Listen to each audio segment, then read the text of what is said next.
Assalamualaikum warahmatullahi wabarakatuh. Alhamdulillahirabbil alamin. Assalatu wassalamu ala asyrofil anbiya'i wal mursalin sayyidina Muhammadin wa ala alihi wa sahbihi ajmain, amma ba'du.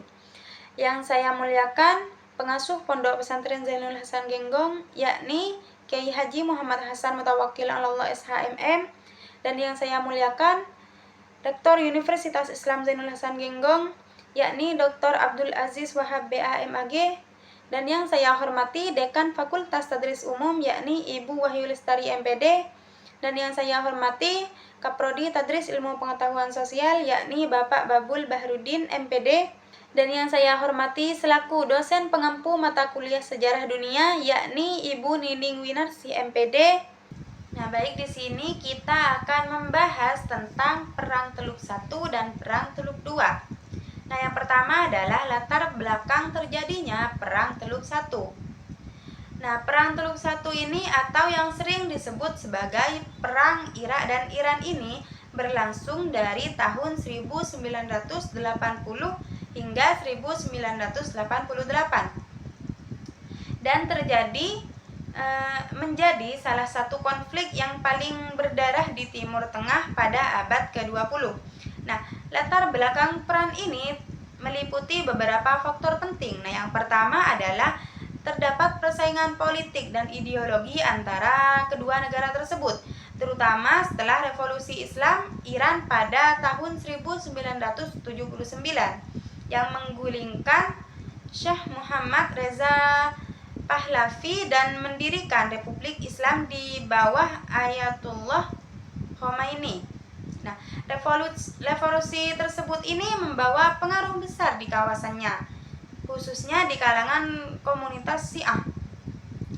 Nah, sehingga Irak yang dipimpin oleh Saddam Hussein merasa terancam oleh ideologi revolusi tersebut.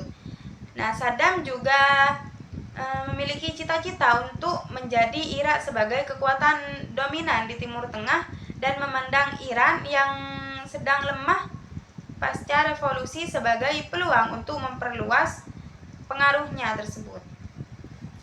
Nah, yang kedua adalah terdapat sengketa pembebasan antara Irak dan Iran, terutama terkait wilayah Shatt al-Arab, jalur air strategis yang menjadi jalur ekonomi penting.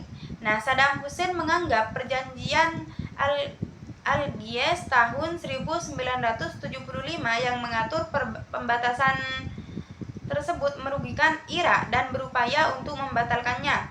Selain itu, Saddam juga menuduh Iran mendukung separatisme di Khuzestan, provinsi yang kaya akan minyak di Iran yang dihuni oleh mayoritas etnis Arab.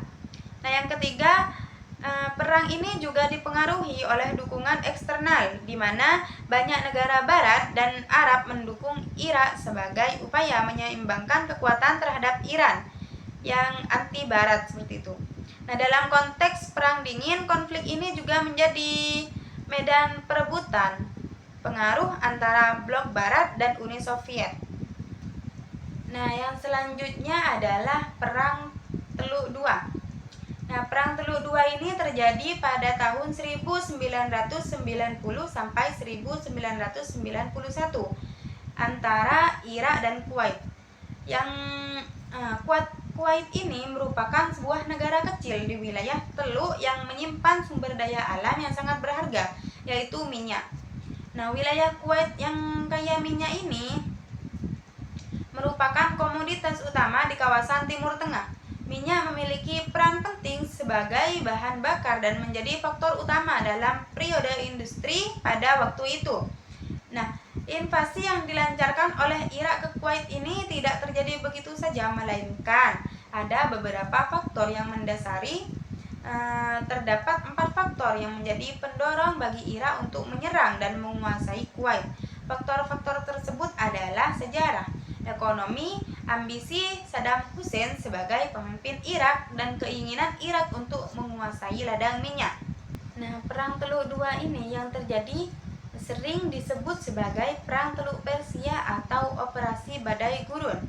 Terjadi akibat invasi Irak ke Kuwait pada 2 Agustus 1990. Konflik ini didorong oleh berbagai faktor politik, ekonomi, dan militer yang melibatkan Irak dan Kuwait, serta koalisi internasional yang dipimpin oleh Amerika Serikat.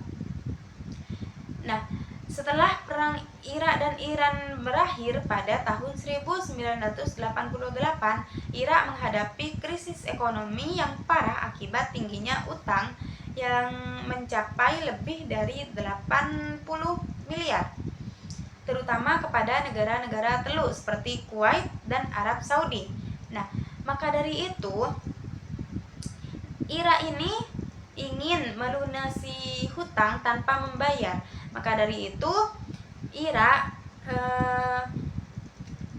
menuduh Kuwait melakukan overproduksi minyak yang menyebabkan penurunan harga minyak dunia dan merugikan ekonomi Irak yang sangat bergantung kepada ekspor minyak.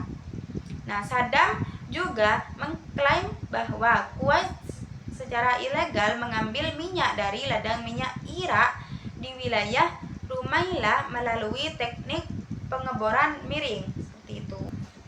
Nah, yang selanjutnya adalah jalannya perang teluk. Nah, negara-negara yang awalnya tidak terlibat dalam konflik ini seperti Amerika Serikat, Inggris, dan Uni Soviet pergi ke Kuwait untuk melawan pasukan Irak. Nah, gabungan koalisi ini berlandaskan Dewan Keamanan PBB yang secara resmi mengesahkan penggunaan segala cara yang diperlukan untuk melawan agresi Irak terhadap Kuwait. Nah, saat itu Dewan Keamanan PBB memberikan batas kepada Irak agar menarik diri dari Kuwait maksimal pada 15 Januari 1991. Karena Irak tidak segera menarik diri dari Kuwait, akhirnya pada 17 Januari 1991 pasukan sekutu melancarkan serangan udara kepada pasukan Irak. Nah, serangan ini dikenal sebagai Operasi Badai Gurun. Nah, dalam serangan ini Irak berhasil dilemahkan. Tidak hanya sampai di situ saja, setelah Irak dilemahkan melalui udara, Irak kembali mendapatkan serangan darat pada 24 Februari 1991. Kemudian pada 28 Februari 1991, Presiden Amerika Serikat mengumumkan gencatan senjata. Irak pun menyerah pada sekutu. Akhirnya dari Perang Teluk II ditandai dengan pengakuan Irak terhadap kedaulatan Kuwait.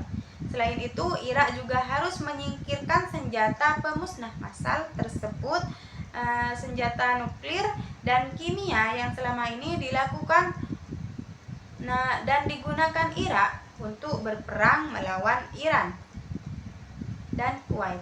Nah, perang Teluk 1 dan 2 ini sangat berdampak terhadap dunia internasional maupun terhadap politik.